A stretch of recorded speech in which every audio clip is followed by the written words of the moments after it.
We're going to clean our makeup puffs and our sponges,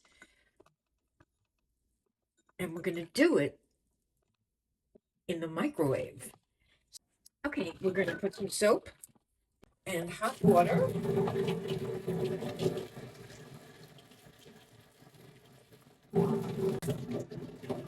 Leaving our sponges in the puff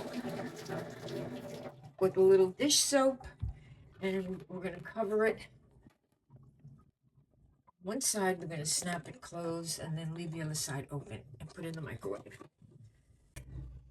Here we are. It's done.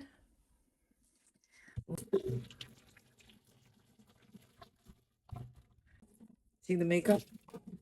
All right, so I'm going to just set it on top and run the water on it. We'll let them dry. I'll put them on my vanity. They'll dry.